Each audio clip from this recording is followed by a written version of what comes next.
Welcome back to the SBP Podcast Mobile Filmmaking. I'm Susy Botello. I'm your host, and you're listening to episode 133.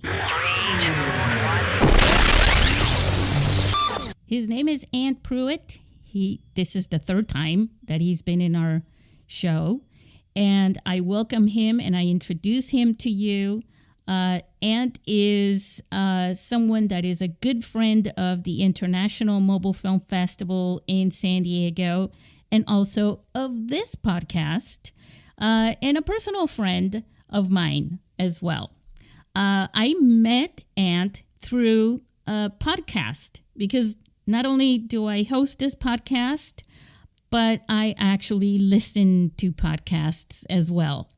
And as you know, I'm really attracted to innovative technology, all things online, and obviously the things that you do, the things that you accomplish with your smartphone cameras. This Week in Tech is the podcast network that I am actually referring to. It's called Twit. And Twit TV has Ant Pruitt on a show that's called Hands-On Photography. Why am I talking about photography? Well, that's actually Ant's specialty. But also, I thought I'd have him on the show to give you some basics about smartphone photography, which he is an advocate for. And I'm not talking about the iPhone. I'm talking about Android phones. He is a big fan of the Pixel smartphone, as a matter of fact. But what he's going to share with you is a lot of information, very simplified, because I basically told him, simplify this when it comes to some of the basic photography terminology and concepts that once you get them, you'll never forget them, regardless of the camera that you use. We also have had, in the last film festival in San Diego, Ant Pruitt as a judge for the short mobile film competition. And so we asked him to return, and he has accepted that mission. But also, this year, for the very first time, the film festival has put on a special competition. It's called Frame a Story Photo Contest. One story in one frame, shot with a smartphone camera. It's a photo contest, and Ant has agreed to also be a judge in that contest. And so I wanted to thank you for listening to this. I wanted to thank Ant, and I wanted to also thank our mutual friend, Scott Bourne, who is also going to be a judge in this competition. I'm actually making that announcement right now, and I think that you're going to get a lot out of this. One of the things, let me just give you a very quick rundown. Basically, and by the way, the deadline for that, the regular deadline for the photo contest is November 21st. So all of that is around the corner. Now, the things that we're going to be referring to are, there's a myth about smartphone photography. We're going to go into that. We're going to talk about printing smartphone photos to canvas, and of course, some photography basics, pixels versus resolution, and storytelling with photographs. And that's just the tip of the iceberg, guys. We're also going to dive deep down underneath the iceberg, and we're going to get to a lot of juicy information for you regarding also the new iPhone 14 and the 40. Well, you know what? I won't go any further. I'll let Ant, because he's the one who brought that up, I'll let him share that with you. So if you guys are ready, are you ready? Let's go and talk to Ant.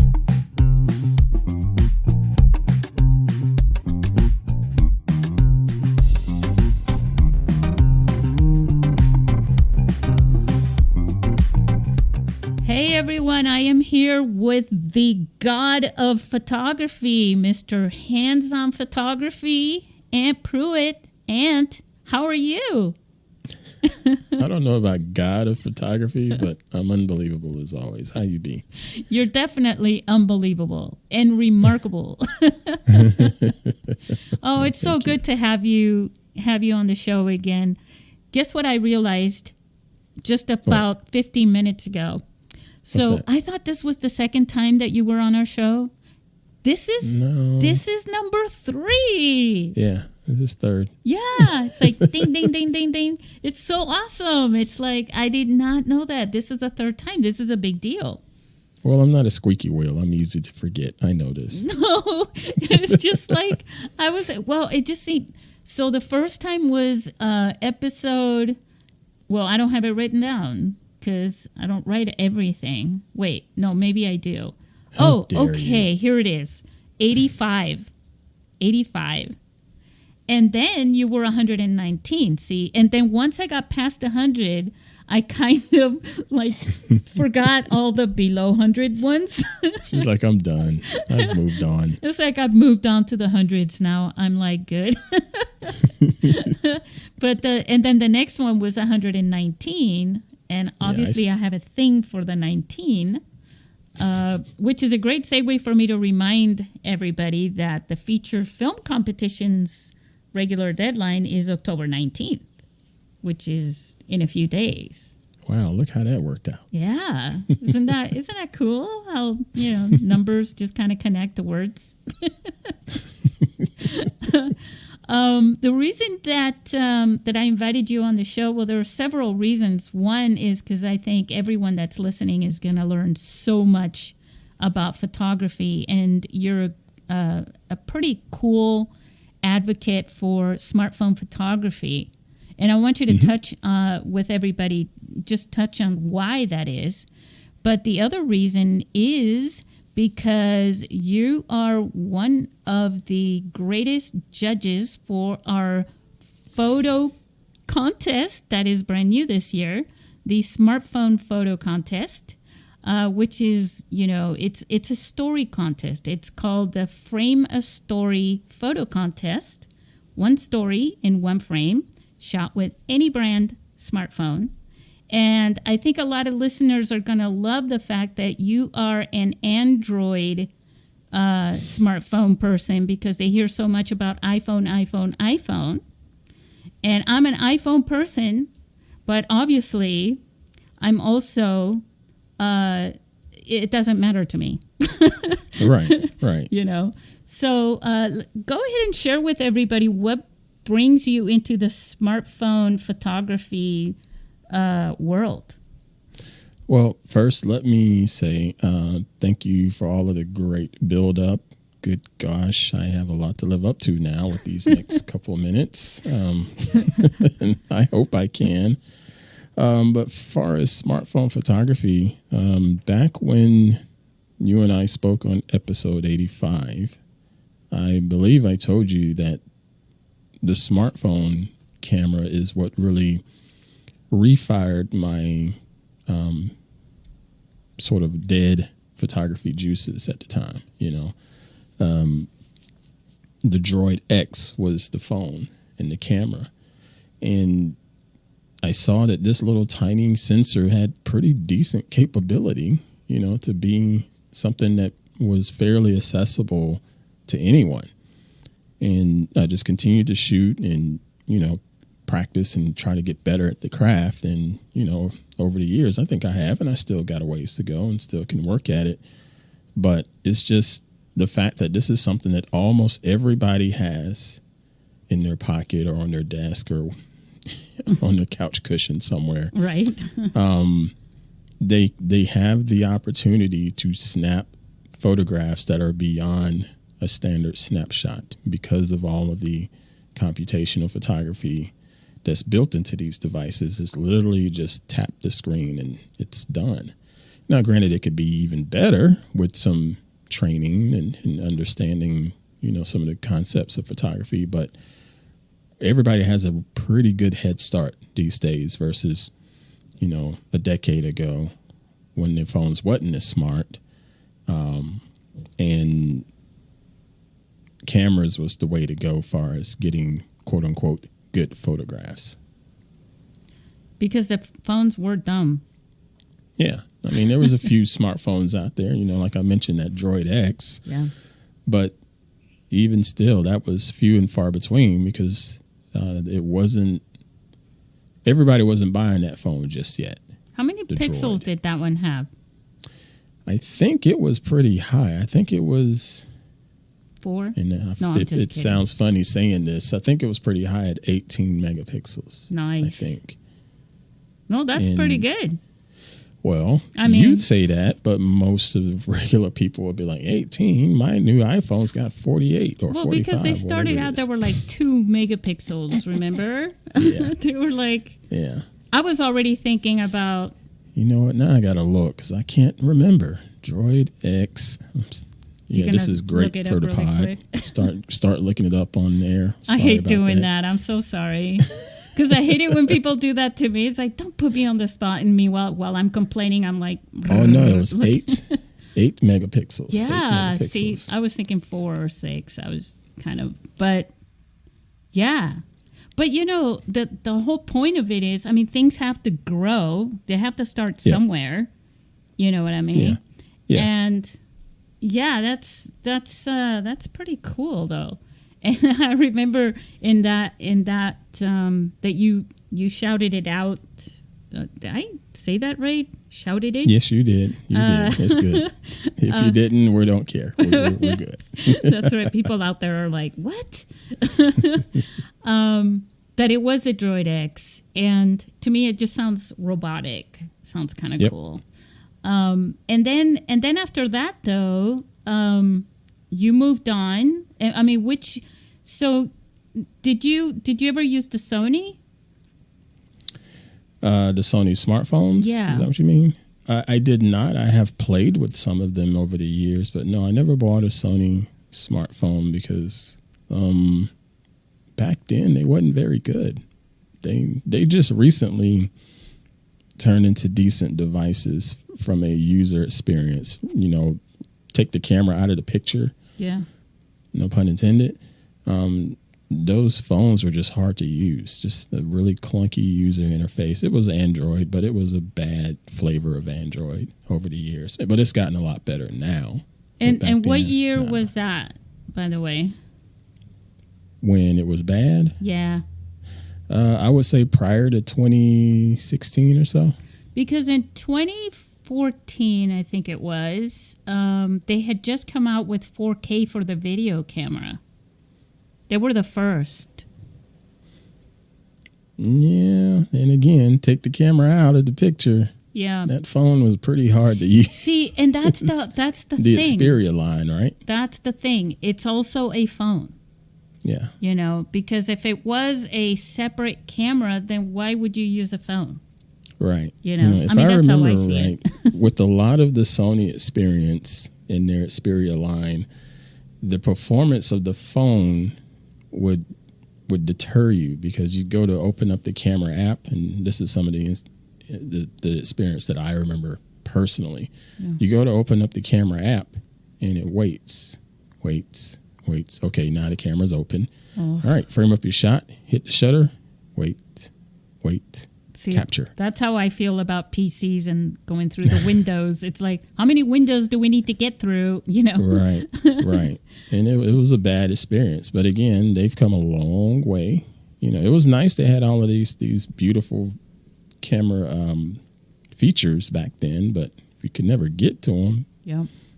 But that's why nobody really bought those phones. It's kind of not even number 3. So one of the things that I always felt that Canon had really good lenses, Oh yeah. And that I always loved Canon, for that, because even their most professional lenses, when you put them into the prosumer, cameras, they were pretty good. They were like almost broadcast quality. And I thought it was so disheartening when they came out with that smartphone a while back. And it was like, yay! And everybody was like, oh, it's just got to be awesome. And they just fell down the hill right off the bat. Wait a minute, Canon? Yeah. Oh no. I'm sorry, not Canon. That was Red. Oh, Red. Yeah. The reason why I'm saying that is because bad. I wanted Canon to make a phone because of their lenses, and then Red came out with it. That's right. Yeah, Red had all of the great sensors. They have the great image sensors. Yeah. And color science, and you would think that the smartphone camera was going to be just amazing, but again, it was a horrible experience. I know 2 people that had it. Yeah. And it was super expensive at the time. Yeah. You know, and then they did that. And, you know, the reason I'm connecting it to Canon is because when that happened, I was like, I was obviously very wrong about Canon. Canon, don't do that. Don't make a phone. It's not your thing. Right. You know what you are, and it's not phones. Yeah, but I had been like practically begging Canon to make a phone because of their lenses. So when Red did that, I was like, oh, God, I was so wrong. Yeah, but the thing is, and a lot of people in the photography community tend to forget this. Canon can make all of these great cameras and great lenses, but 95% of the time, that sensor that's on those cameras are from Sony. Interesting. You know? Yeah, just Sony makes pretty much all of the image sensors in cameras these days. And that's all the way from smartphone to cine camera. Yeah. And that's their thing. They're good at it. Well, yeah. You know, but then it takes the rest of the development from the OEMs like Canon or Nikon, where they put their special sauce into the color science. And that's when the magic happens, you know. So what are some things that our listeners who are not, you know, professional photographers, but are using smartphones outside of just pointing and shooting, without getting into details about settings and things like that, but what are some concepts that would be useful to them, like aperture, ISO, and things like that, that they should at least know about in a simple way so that when these things come up, they understand them? Sure. Without having to Google it. Sure. Well, I'll give it to you in 2 aspects here. We'll give you the brand new, this is my first time grabbing a phone camera, and then level 2 is the I'm curious side. On the beginner side of things, pick it up, hit the shutter, and boom, you're done, right? But you can always maximize that by understanding that light is key. Light is what's going to make or break the image when you're a beginner. People love to take photographs out and about at the bars, and they look like a hot mess every single time, because not one bar in the United States of America is well lit. It's always a dim room, a dim area, or what have you. It's so depressing. You know, but for what I wonder why. They just want to enhance the mood, so you're drinking more. Right, keep drinking more, you know. But if you were to take your phone and just sit down at your breakfast table or whatever and just snap a photograph of your partner or a photograph of a plant in your kitchen or something like that, most of the time you're going to have natural sunlight coming into that room, and it's going to be gorgeous light. Snap that picture, and it's going to look great because you got light. So that's the main thing from a beginner standpoint, is just understand light is going to make or break the image. Now, you figured out all of that. You're ready to move up into the I'm curious about serious photography stage. Then you can start to look at some of the apps and look at some of the manual controls inside of your iPhone or Android device, or even something like Lightroom Mobile that has a camera built into it. Filmic, and they have First Light, which has manual controls built into it. And you want to play around with those. And again, light is still going to be a main factor in here. But now when you have manual controls, you get to manipulate how that light is being handled by your camera. When you look at what's called shutter speed, think of an old school camera, and when they click the button on the camera, it makes a click, click sound. Right. That is a shutter opening and closing. Okay. And the faster that click, click sound is, that's saying, okay, that's my shutter speed. When that shutter speed is a much slower click, open and close, that's telling the camera to let in way more light than it normally would let in. Okay. So now that's giving your image sensor more light to play with. And that's one way to manipulate it. You can say, I don't want that much light, and speed that shutter speed up, and it won't let in as much light. And then the next control is aperture. Everybody hears about f2.8 and f12 and f whatever numbers, you know. All of that is a measurement of f-stop. Right, f-stops. That is your aperture measurement. And what that's measuring is there's a hole on the back of your lens that is sitting right in front of your image sensor. And you can tell that hole to be wide open or closed down a little bit. When the hole is wide open on the aperture blades, it's letting in more light.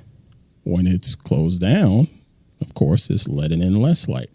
And again, that's just another way of controlling light for capturing your image. And you can play with that stuff in a lot of different scenarios, particularly when you're dealing with f-stops. The higher the number is, the darker the image is going to be. The lower the number is, the brighter the image is going to be. But then there's also the physics side of it. It also messes with what's called a depth of field. When you look at something in front of you, and just with your eyes, not with the camera, when you hold something in front of your face and you just look at it, it's in focus. But everything behind it sort of falls off out of focus. That's the depth of field effect that you're getting. Like the in distance. The camera. Right. And so the camera is going to do the same thing. The wider that aperture hole is open, the more shallow that depth of field is going to be. Things are going to start to fall out of focus really quick the further it gets away from your lens. And when you close it down, it brings things more into focus, even though it's letting in less light. So it's going to be a darker image, but everything can be in focus the higher that f-stop number is. So if you want to achieve that effect manually, basically give us an example of what you would do. You can go as low as f4, sometimes even f5.6, and you can still have a background that's somewhat blurry. Now, when you go lower than f4 and say f2.8, or f2.0, which is what most phones are trying to do nowadays, then you'll really see a shallow depth of field. Now, talking about smartphones, they don't have an aperture that you can move, to open or close. It's all simulated in the algorithm of the camera, okay? Because it doesn't have any type of mechanics inside of a smartphone. That's why they're so thin. Yeah. So what your app is going to do is simulate what it would look like if you had a measurement of f2.8 coming through to the sensor, and that's all it's doing. So it's faking it. It's faking it, but it still does a decent job. Now, let's talk. So did we cover ISO? Oh, ISO. Excuse me. That's another piece in that puzzle. There's 3 pieces of the exposure triangle: shutter speed, aperture or f-stop number, and ISO. And ISO is basically how sensitive to light your camera sensor is going to be. Think about if you're in a dark room and all of a sudden you walk outside in this bright sunlight, your eyes feel it, right? It's like walking out of the theater at 2 in the afternoon. Yeah. Right. And what's happening is, number one, your pupils, which is in turn your aperture on your eyes, is wide open because it's in a dark room, and it's trying to shut and cut down the light as you go outside in the bright area. But also what's happening at the same time is that sensation of, ouch, this is painful. You can relate that to ISO. When you have high ISO settings on your camera, you're basically telling yourself, I'm in a dark room and I need to make my sensor as sensitive as possible to whatever light that's floating around in this room. Grab what you can, right? Right. So I can take it all in. But if you keep that same high ISO setting in a bright room, your image is going to just turn out white. Yeah, it's going to blow it up, as they say. Yep. Nice. Well, this is good. So there's the three. The I almost called it the Bermuda Triangle. It's the exposure triangle. The exposure triangle. This is awesome. All right. And I went into a lot of detail of that on my show, Hands on Photography. When I started that show, I got a lot of heat from people because, they were like, oh, wow, Twit's doing a photography show. I can't wait. And they were wanting me to get into scrims and different lights and yada, yada, yada, and all of the gear. And I refused because I wanted to have people understand what happens when you pick up a camera. So I think it was episode 2. I'm looking at it's either episode 2 or episode 3. I remember I watched that. Episode 2, yeah. I was really impressed with it. Thank you. I did an episode on the exposure triangle. I actually did 2 episodes because it's that much information that you can play around with. And it's really important, and it will go a long way as you develop your photography skills and you understand the exposure triangle. Yeah, and you do it, we should throw a link on here, like right now, in the notes. Like, wait, don't stop. Let's listen to the rest. The link will be there. It's not going anywhere. We got you. Yeah. So here's the thing. One of the things that I want to respond to that because it's the same thing with when I do workshops and things like that. When it comes to the gear, those things are constantly there and they're constantly updated, and there's a billion gazillion brands and ways to get them. And then whenever you get a new camera, you got to redo all that, especially with smartphones. Yep. And so what I want to get into with people in workshops and things like that is the fundamentals. I totally mispronounced that. My Spain-ish came out. No, it's totally fine. The fundamentals. Have you heard me speak? Really? Come on. No, but you're fine. You have the Zen Southern drawl voice. Yes. No. Actually, I think that's actually pretty smooth. It's smooth talk.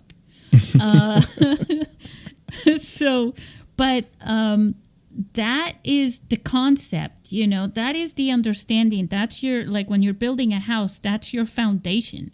If you don't have a good foundation, it doesn't matter how beautiful and how wonderful the beams and, everything else in the house is. It's all going to just crumble away and fall apart on you over time. Yeah. And so those are the most important things to get, which is why I wanted you to explain that to our listeners, because once you get these concepts, those never change.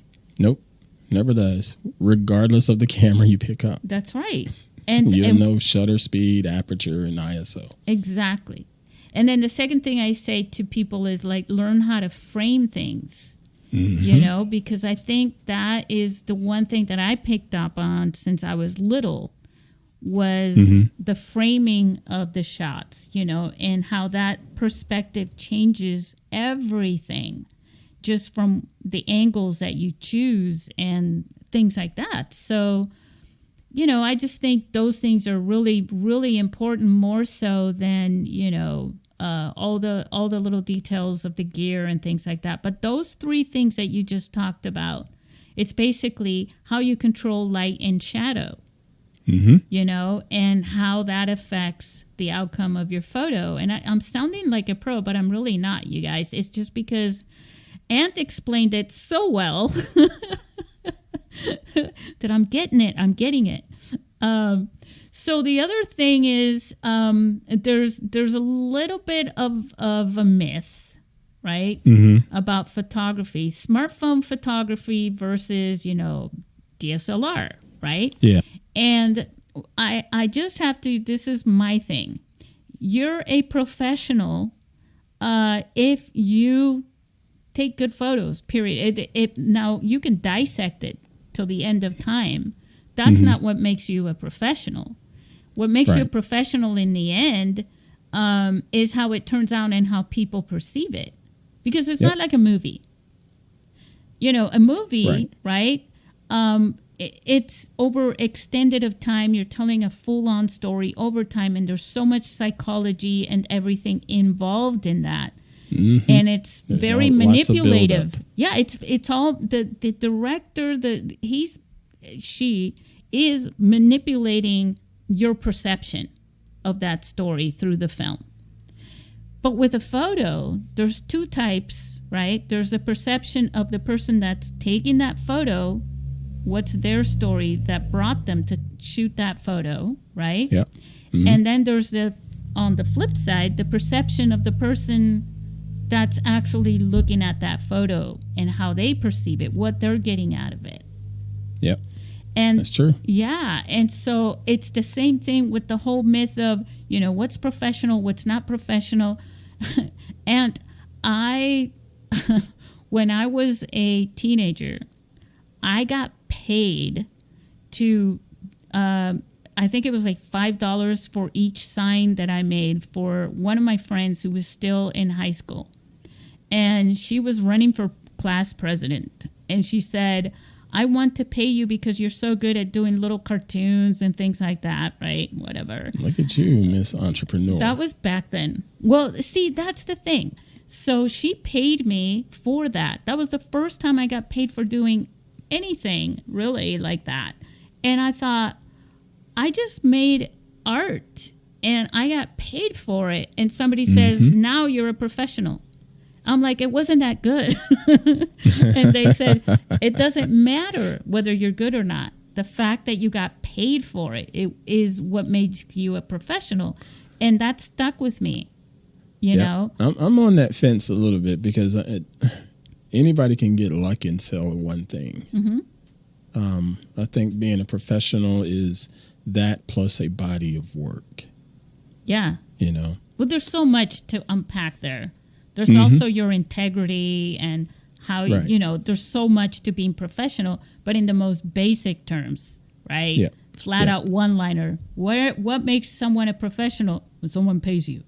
Yep. First thing is, did you get paid? Yep. You know, that's the very first thing. It's really weird, right? But yeah.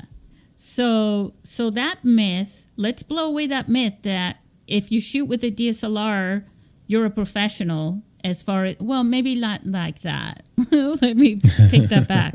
Your photos, the photos you take are professional, right? Yeah, I absolutely hate that myth. Yeah, me too. I've been in that scenario a handful of times where, I walk in to do this particular shoot for someone that hired me. You know, we talked, we pitched, you know, I had a pitch and all of that stuff, and we agreed to the shoot. I get everything set up, and I walk in and I'm ready to snap the images, and they're like, "Well, what camera is that?" And I'm like, "Does it matter?" Right. You know. Are you hiring me or the camera? Right, and they have these misconceptions of what a camera is supposed to look like, you know, because for the longest time I was creating stuff on a Rebel, like a Canon Rebel T5, T5i, and heck, I still have that camera, and I will still shoot with that camera, you know, and that's a consumer, almost prosumer-ish camera. So it's, you know, from a spec standpoint, it's not something that people are wanting to write about, but put it in the right hands, you can really create some nice art, you know. And so there was a couple of times when folks would be like, "Well, what camera is that?" And I'm like, "Look, dude, just let me show you what I'm going to do with it," you know. And I had another scenario. There was this comedian. I can't remember his name now, but there was a comedian, local comedian, that needed headshots done, and his agency reached out to me, and I was like, sure, I can shoot them. And I went to the studio. We were renting out this studio space and was just firing along, and I snapped some photos like I normally would. And then something told me, you know what, I'm going to use my phone now because I felt that confident in it. And at the time, it was the original Google Pixel. And for the longest time, his profile was that image from the Google Pixel. Nice. See, so I used to, people paid me for shooting photos at events. Mm-hmm. Yeah, and I did that too. Yeah, and stressful sometimes. I actually now outside of weddings, you know what I mean? Yeah. Those are the scariest thing. Like I don't want to touch that with a 10-foot pole. Yeah, it's a very emotional weddings. Kind of situation. Not doing weddings. But for other events like corporate events, and community events and things like that.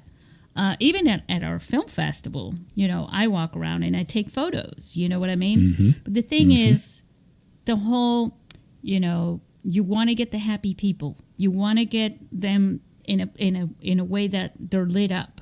You want to get over the shoulder shots. You want to get this. It's what people expect, and they go, "Oh, that's the kind of photo that you see like on a magazine from an event."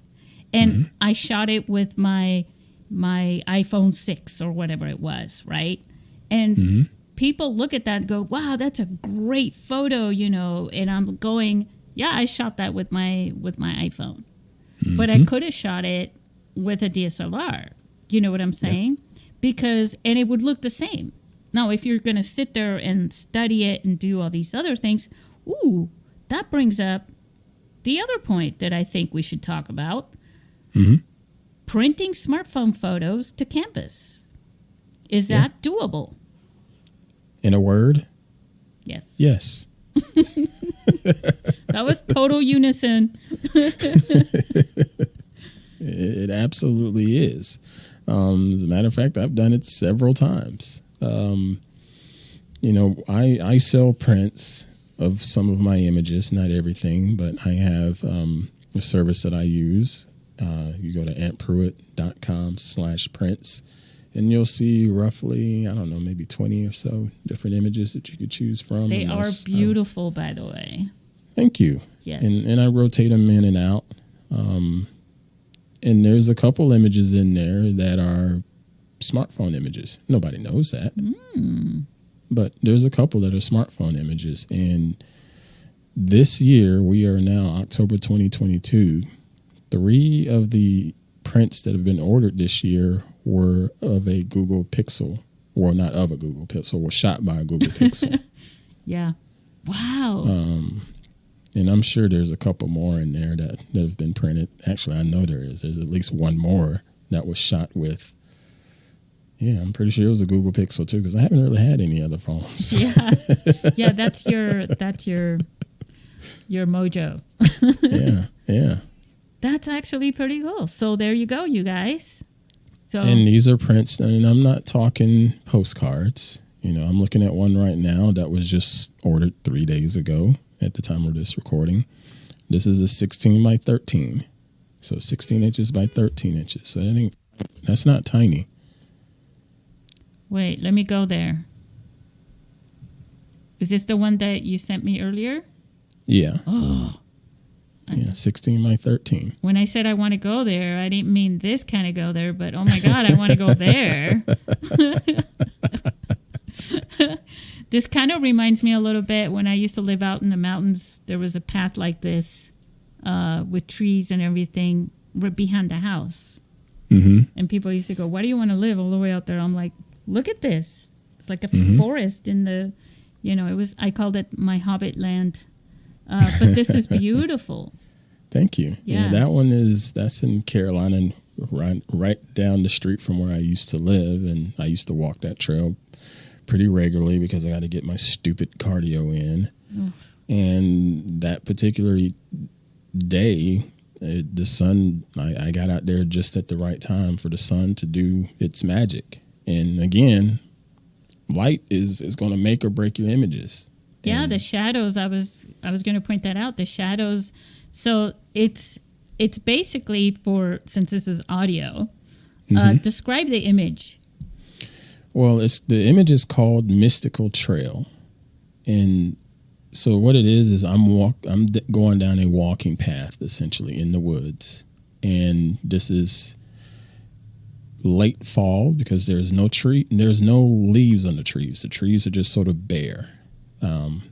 But as I'm walking down this path, I get some sunlight off to my right, and that sunlight is making the shadows fall across the trail, and it's basically casting shadows of the trees just sort of going across the lit path there.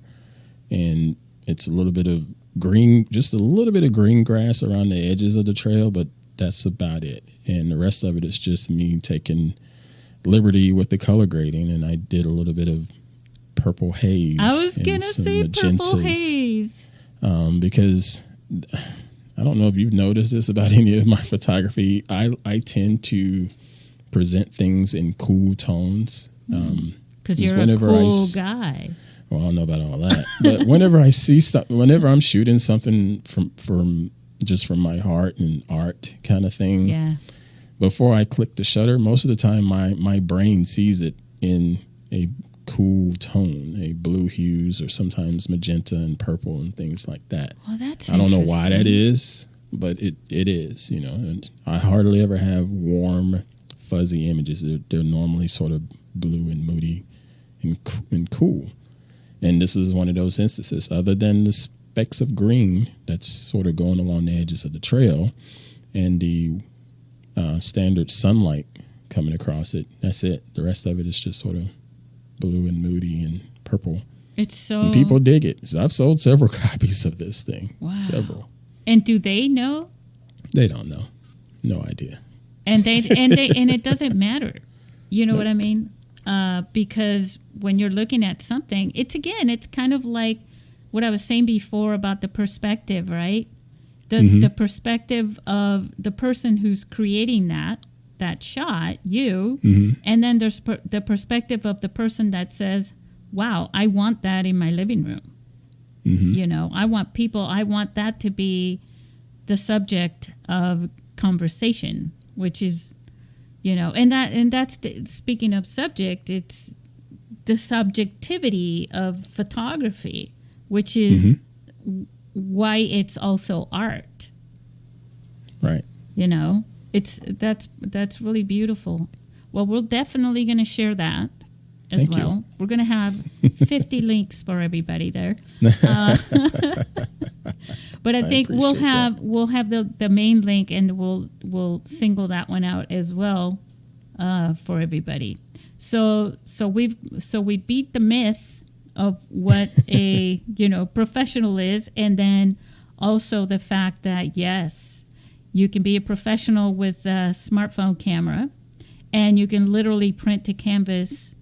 And if you can print to canvas, there's no reason why you can't put it on a website. That's right. Or a video or That's right. whatever, So that's basically it. See, it's kind of like what's happening with films as well.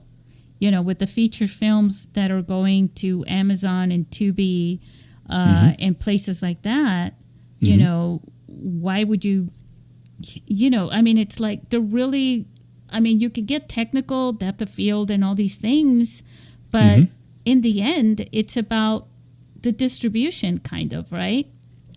Because that's accessibility and the way you reach people and people appreciate it. So, and again, I'm a pro. I have all of my different tools, and yes, I have my go-to tools. 9 times out of 10, if I'm shooting video, I'll admit I'm going to pick up my Blackmagic Pocket Cinema 6K camera. Yeah. Duh. Yeah, you have it. Because I have it. Yeah. But if I don't have it, I will not hesitate to pull my Pixel 6 Pro out of my pocket. It doesn't even cross my mind like, oh, I don't have my camera, Well, and a lot of people don't have, they have to pick and choose like what they're going to get. You know what I'm saying? And when it comes down to it, it's like, am I going to I got to get a phone, and you upgrade your phone every year. Yeah, everybody's doing it every year, every 2 years tops. And the insurance on a phone is like, what, $10 a month compared to, how much do you pay insurance for? I mean, service insurance, not like a warranty. Well, it's a little more than $10 a month. I'm not going to say exactly, but it's a little more than $10 a month. Yeah. And that's to cover the devices. That's also to cover, me as a business owner too. And if you drop an SLR, a DSLR compared to a phone, it's harder to find. Different ball of wax. Yeah. It's completely, and just the process of getting that fixed, right? Yeah, it is something. Heck, even a lens. Drop a lens. Oh my God, that's the most expensive part is the lens. Yeah. Drop a lens just one too many times, and you will weep. I remember my SLR camera that I bought. It was like I was so happy and so proud finally to get an SLR. I was like a teenager. I was a little teenager, and I bought an SLR. And now I'm trying to remember the brand. Anyways, it was the lens that cost. I think the body cost me like $399 or something, but the lens cost me almost $700. Yep. And I was like, "Are you?" That's still serious? the going rate. Well, I'm actually surprised that that's still the going. And it wasn't like top-notch stuff, but it was brand. It was a good brand. I mean, I wasn't going to mess around with that. If you'll get the Canon R6 right now, and that's not even her flagship. You get the Canon R6 body. It's going to cost you, I believe, about $2,500. Okay, that's just the body alone. If you want to get their just outstanding 70 to 200 lens to go with that, that's going to be another $1,500, $2,000 as well. Yeah. Just for the lens. It's like, with the economy the way it is, next week it'll be like the price of a car. No. But without having to pay for the gas. But that's a whole other story. I stand corrected. That 70 to 200 is not $2,000. It's $2,500. So it's the same price as the body. Wow. Do I get two cameras or do I just get the? I mean, what are you going to do? See, it's like why? Because what good is the body without the camera, right? But it's the thing about, you can get this lens. And that's the other thing about the smartphone versus the DSLR, because you have to switch the lenses constantly, depending on, most people, they have a bag full of different lenses. You know what I'm saying? And so that's, for me, with my fingers, that's more opportunity for accident. To drop something.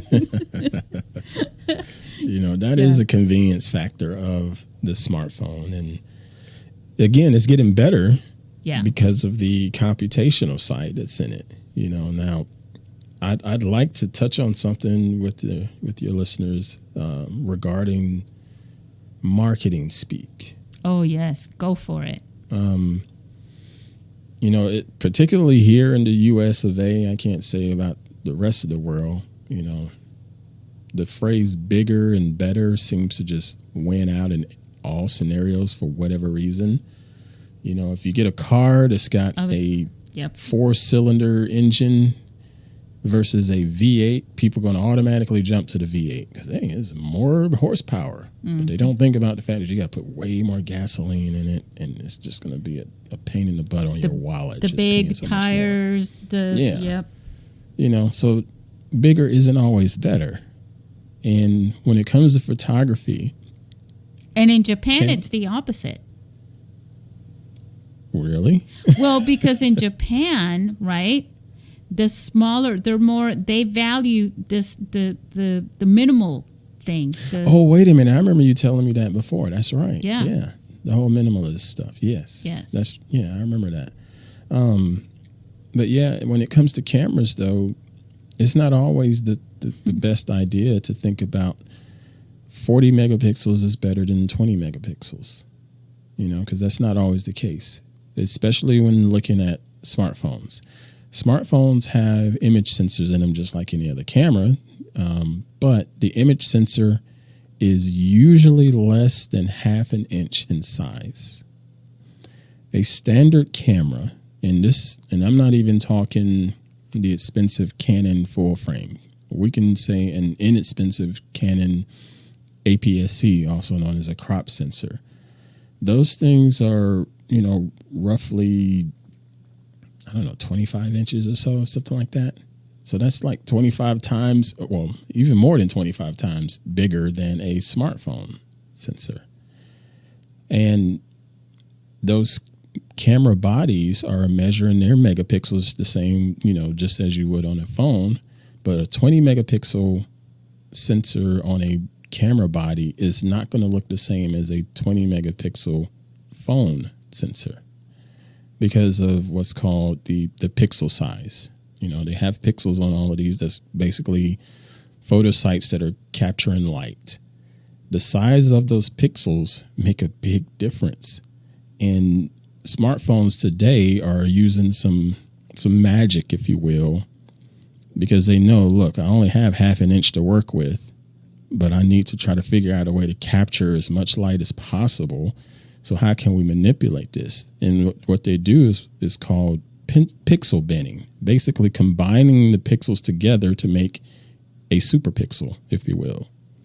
But even with that super pixel, it's still smaller than a pixel that you'll see on a regular camera body. They measure it in microns. Smartphone pixels are usually like 0.8 microns, tiny. On a camera body, they're usually like 2 microns starting out. So it's much bigger, much more light can be captured, much more light can be processed and help make your images look better. And so with Apple and Google and Samsung, they're touting all of this magical 40-something megapixel cameras. It's a bunch of bunk. Well, because the marketability, what happens is there's the battle of the cameras in competition. Right. And so we are feeding that fodder by buying everything that they're telling us is, hey, well, look, it's got more whipped cream on here. You know what I'm saying? And we're like, yo, more whipped cream. That's awesome. Where's the ice cream, though, right? Great analogy. Oh, man. Because that's exactly what it is. And whipped cream is really just a bunch of air, with a little bit of, empty calories. Yeah. So empty calories. It's great what the likes of Apple, Samsung, and Google are doing to an extent. But I hate the marketing speak because it's not necessarily helping people understand why when they take that photograph and it doesn't look as good as the camera next to them, it's because of physics. It's just not the same. Can you still take great images with a smartphone? Hells, yes. Mm-hmm. I know firsthand. Right? You could still do it. But just don't fall into the whole marketing speak. Understand that you're dealing with a sensor that is less than half an inch in size, and you're trying to capture light. And when you have such a tiny surface area to work with, you're going to have some limitations. Does that mean you are just straight out of luck because you have half an inch sensor? No, it doesn't. It just means you have to understand how to work within your limitations, Yeah, so I used to do sales. I used to fall into sales a lot, and I would turn it into storytelling because everybody around me was selling by selling features. And see the curve over here and these knobs, and when it came to high-tech stuff, like televisions and things like that. I mean, that's what they were really selling, is just like all these features. And I'm like, people don't need that. It's like, what's your story? What are you going to use it for? What do you need it for? You know what I mean? And this is how, connecting the person that's buying something to the product that they're going to get. Yeah. As opposed to, the whipped cream thing. That really is actually kind of a good analogy. I love that analogy. Yeah. That's so good. But I got ripped about this iPhone When it was announced, and again, I'm not an Apple hater by no means. I've always enjoyed Apple hardware. I've just never been a fan of iOS, and that's why I still have the Pixel line, because it's clean Android and it just works for me. But from a hardware standpoint, the Apple phones have always just been beautiful, and I've always admired that. If it was running Android, I'd take it, hands down. Hands down. But I did an episode on hands-on photography when the latest iPhone was announced. It's the 14, right? Yeah. When it was announced, and I had to do it because I'm sick of the marketing speak. And Apple, they're not the only ones doing it. Samsung does it. Google did it. Yep.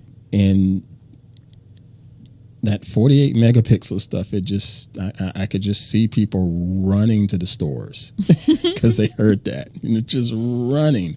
And I'm like, hold up, stop. Don't fall for it. Let me show you what's really happening. And it's called quad Bayer filters on the image sensor that's doing all of this magic. I'm not going to get into that here because it's way too geeky and technical, but it's just a bunch of engineering that's in place to help make things better than what it really is capable of doing. It's great. It's a great engineering feat, but it's still not getting you exactly what you think you're paying for. Yeah. So don't fall for the 48 megapixel stuff. Yeah.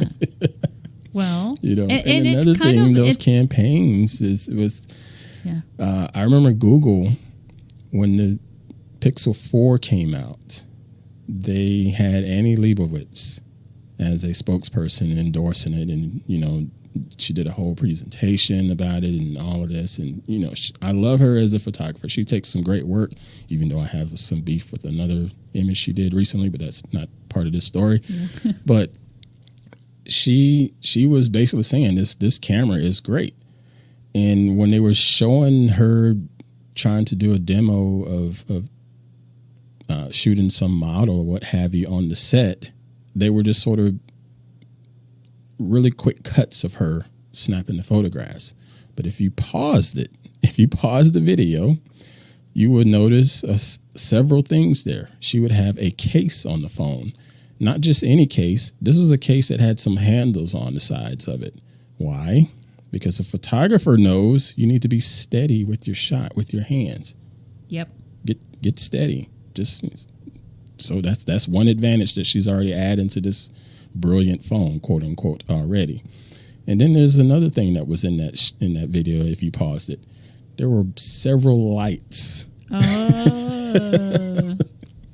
Several studio grade lights right there. And at the very beginning of our conversation, Miss Susy, what did I say? Light's going to make or break the photograph. Right. Hey, right. Rhymes with light. But that was Google just sort of like a bit of sleight of hand, if you will. It's like, hey, this camera's going to give you all these gazillion megapixels, and even Annie Leibovitz loves to shoot with this thing. There's just this whole sleight of hand marketing speak thing.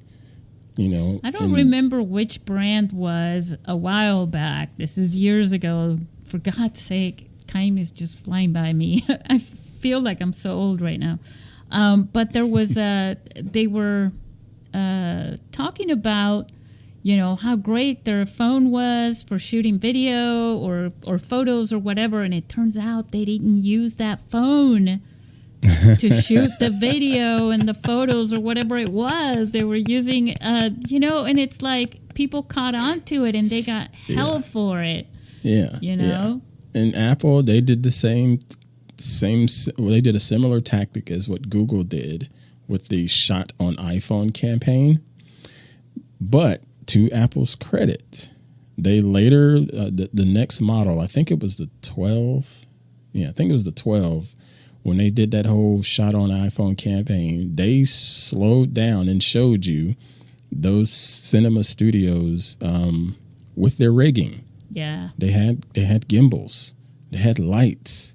They had cages. They were professionals trying to get the most out of the limitations that comes with a 1/2-inch sensor, and they pulled it off. Why? Because they understood that they understood the exposure triangle. Yeah, remember period. the one about the snow? Oh, right. Yeah. It was like, well, dude, you're using a freaking Hollywood type director, a cinematographer. It's like, can you please? We have plenty awesome filmmakers here who don't have that, and you could have used them, and it would have been a better sale. Right. Because it was like, well, yeah.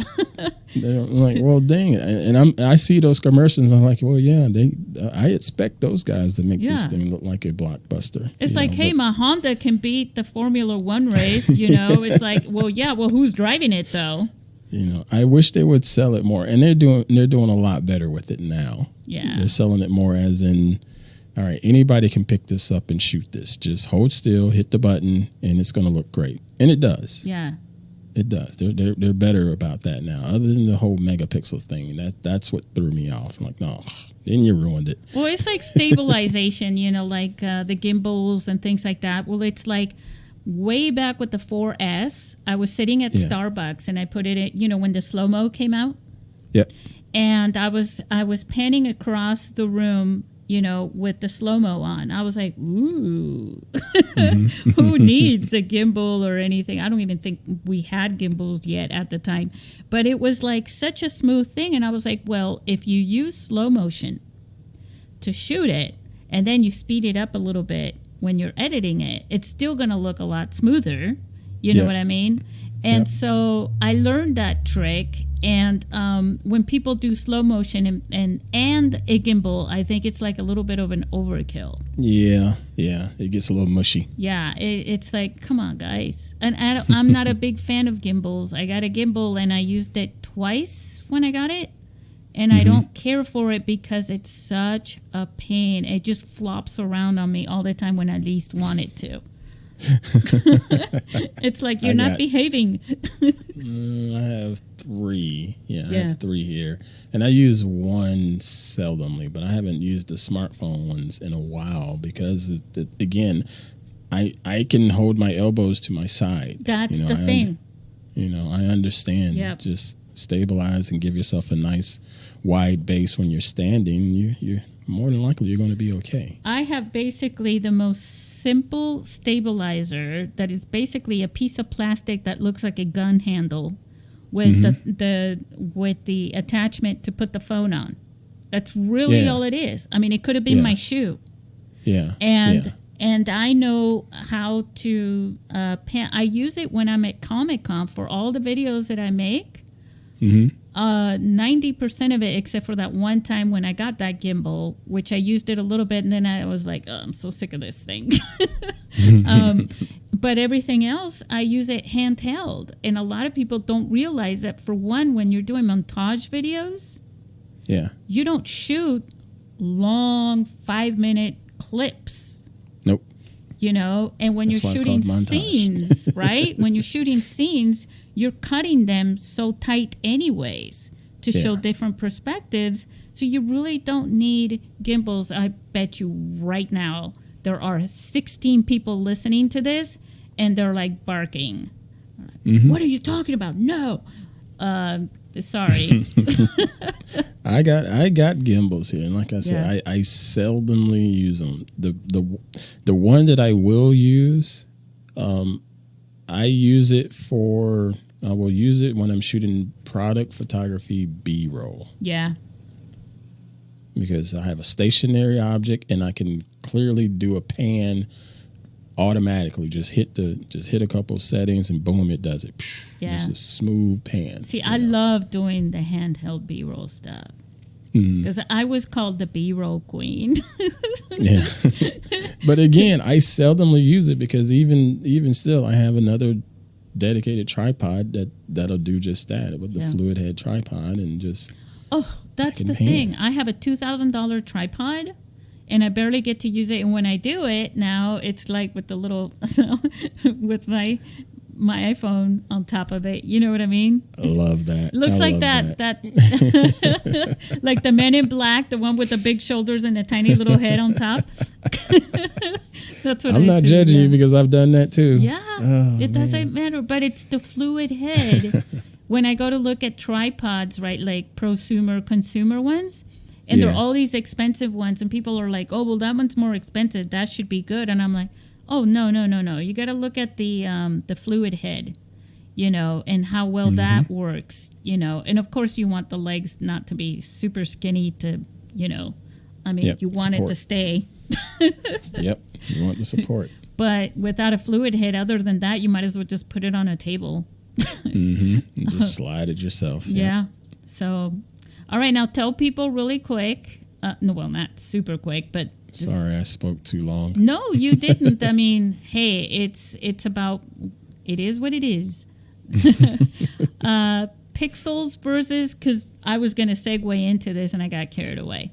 Pixels versus resolution. Yeah, resolution is the measurement of the output of your image or your video, and it's commonly spoken more so about in video side of things because you have HD resolution, you have 4K resolution, which really isn't 4K. It's usually Ultra HD. 4K is actually a little bit bigger, and it's called 4K DCI.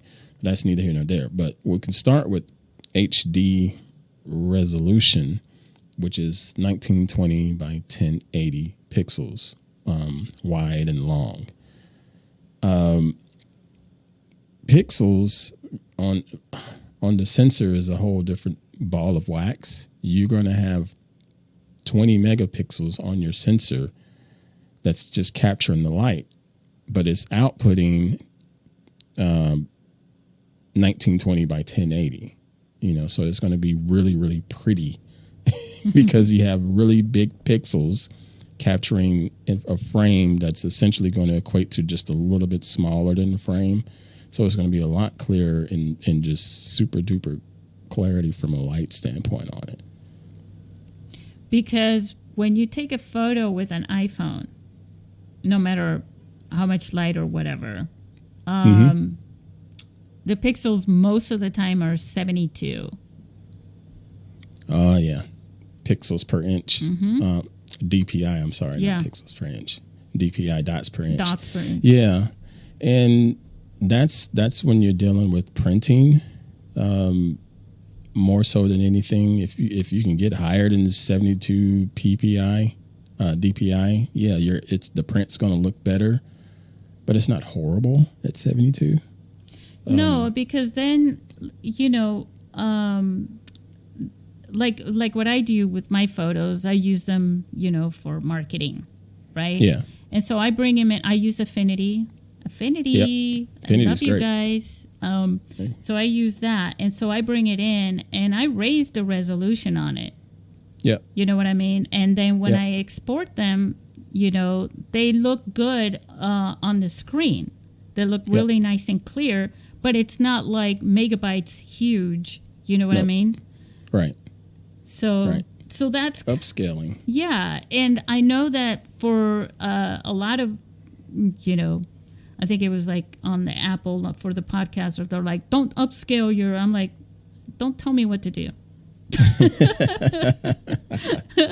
I want these things to look good. You know what I'm saying? But you don't want to overload it because, websites and things like that takes forever. Right.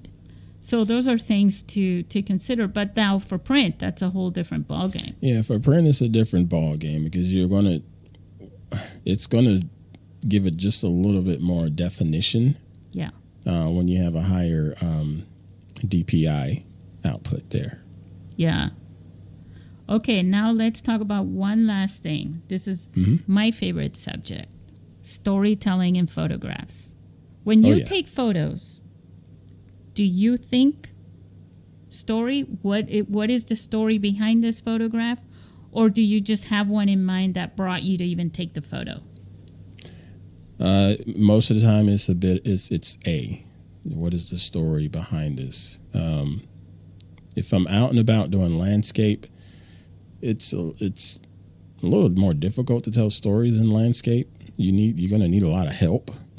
Yeah. You're going to need some help with the actual land itself or the clouds or potential birds going by. So it's not as much there. But if I'm out and about doing street photography, when there's people involved, people are going to always tell a story one way or another without saying a word. Right. And the only reason the camera goes up in front of my face to frame the shot is because I see a story right at the moment. And it may not be something that the person is intentionally trying to tell. I could interpret it my own way, which is fun because if I happen to share that image with the world, most people will interpret it something totally differently from what I saw. And that's fun, I just feel like most people connect with stories. Yep. And so even if there's no story, from your perspective, you're just shooting it. Yeah, like you could literally close your eyes and go click, click, click at different places or whatever in a scene, and then you show those photos to people, and people somehow they have to. It's the human part of us, right? That they human have connection. to. They connect to it somehow through some sort of story, and when you go, well, what do you see in that? They describe some sort of a story. I agree 100%. 100. And street photography is a lot of fun to shoot. Oh gosh. A lot of people, they get weirded out nowadays because of quote unquote privacy. So some people won't go out and shoot because they're scared they're going to get fussed at, some people think they're going to get sued and things like that. I've heard that.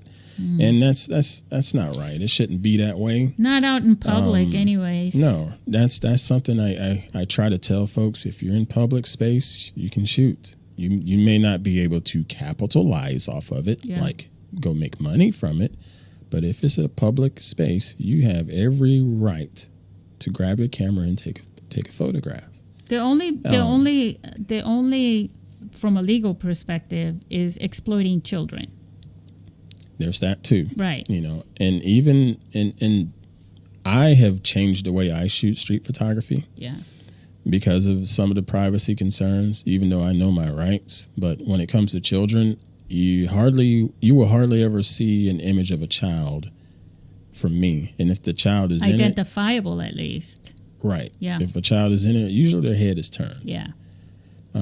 There's one on my website with the child's face showing, and I did get permission for that. Yep. But that's the only one. Yeah. Well, remember in the old days, like probably 10 years ago, when you would go to, I still ask permission a lot of times, when I go to a small store, like a small business store. Yeah. Hey, do you mind if I take a photo of this? Right. Because back in the day, they didn't want you to. Nope. Because they were thinking that you were shopping and you were going to go over there and say, oh, they got this on sale here. Go beat it by 2 pennies or something.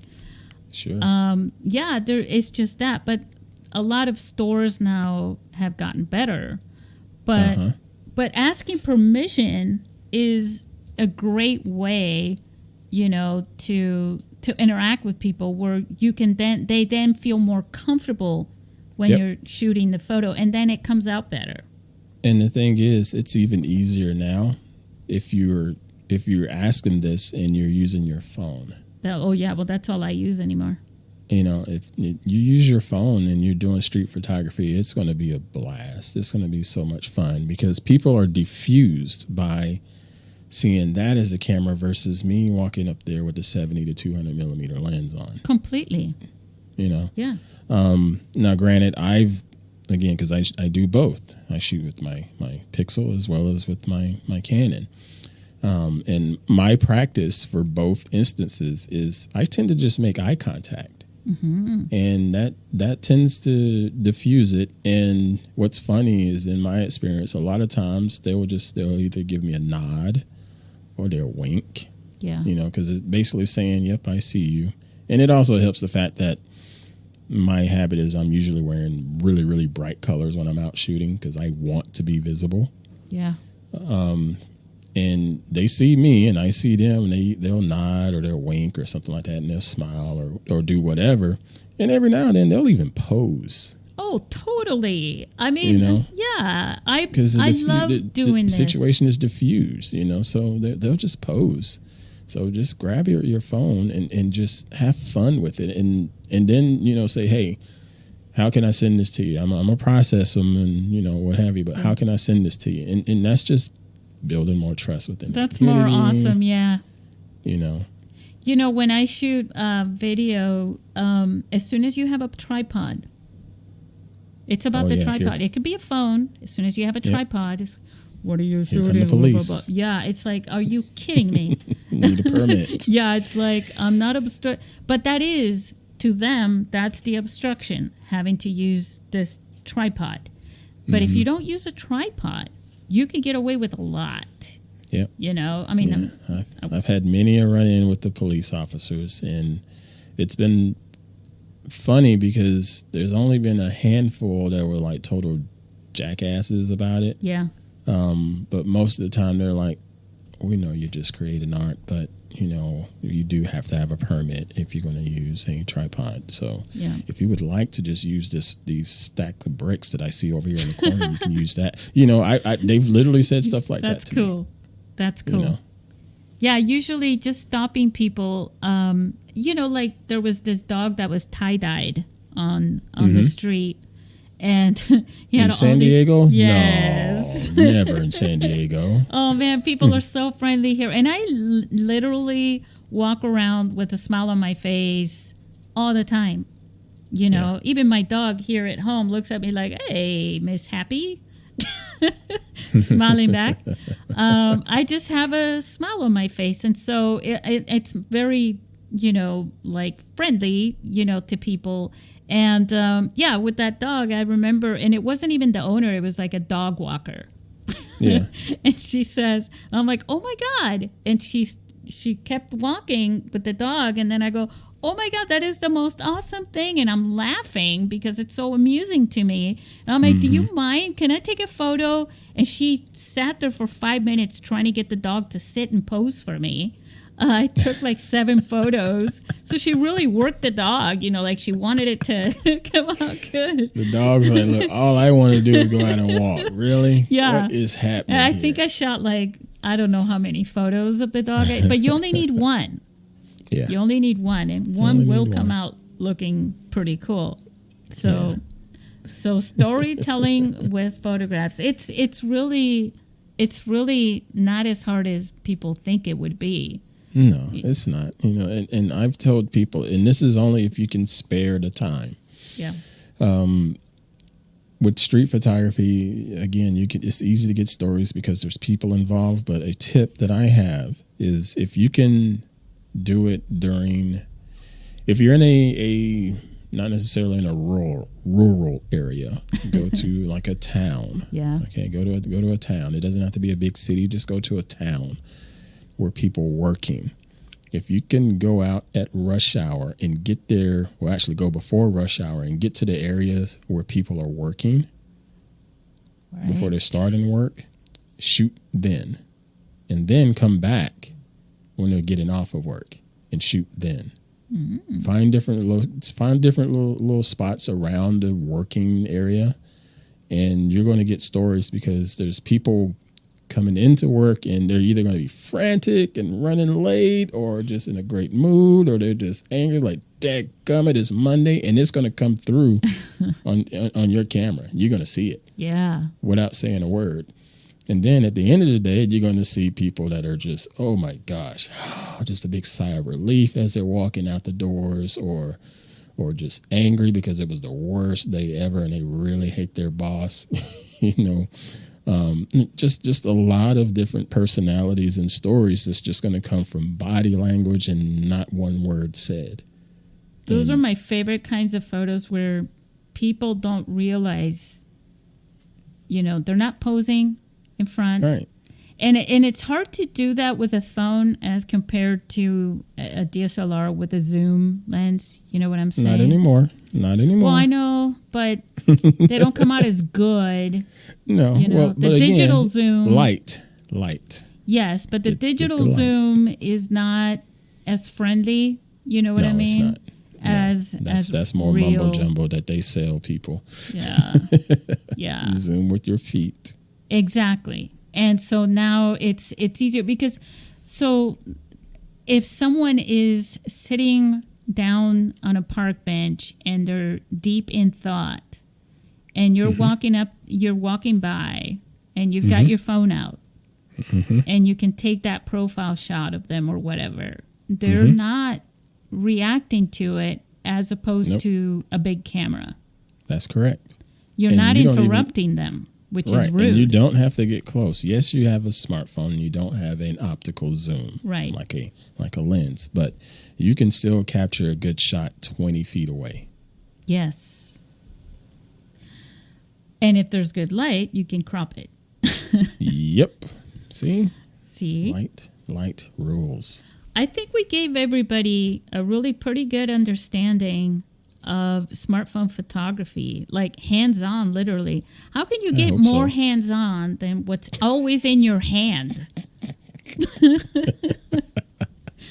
Good point. Yeah, right. I think you should do a separate category for smartphone in your show. You do such a wonderful job with that. I hope everybody that's listening subscribes and make sure that they go there. You do this once a week at least. Yeah, every Thursday. That's Thursday, right. An episode goes up. So you just did one today. I really do appreciate people. Yep, one just came out today. And yes, I do talk about smartphones. I do talk about it's just general photography. I tend to tell people I don't give a crap what camera you got. Yeah. just come on over here. Let's talk about this. You made my day when you retweeted that photo of the ducks at the park by the lake. And you were like, "Look at this." And you retweeted this and I was like, "Oh my God." I felt like $1 million. That's right. I remember now. I'm trying to go through my head because, boy, my Twitter stream is, it's great. Yeah. It's great, but it's always busy, so I have to filter through. But that's why it made such an impact of me. It's like, wow, I actually noticed this in a big... It's always, that's also the other part of the story in the photo, the subjectiveness of it, where you think, well, this came out nice, and then you post it there. And then, and a lot of people, I know Instagram, but Twitter is also a great place for photos. And I most post people them. will tell you now Twitter is the place to go for photos because Instagram is sort of Well, I still get them. Down. I still see a lot of photos on my timeline on my Instagram, but I also do like a lot of stuff. Like if I'm following people, I just like their stuff. I'm like that booster. I'm your booster. So if you're not following us on Instagram, the signal you booster. You want the red hearts. I'm giving them away for free. Anything that just makes me smile. It's not hard to make me smile. I'm telling you, I'm smiling all day long, every day. I've been smiling the entire time that we've been doing this. That's awesome. When I die, people will go, "Look, she's still smiling." I better not be shown. I think this is great. I think I'm smiling also because this is so good for everybody, so informational. And by the way, if you're listening to this and you really got something out of it, go ahead and tag Ant and me and share that, because we're paying attention. Yeah. Please do so. Yeah. On Twitter or Instagram. I'm Ant_Pruitt on either one. Awesome.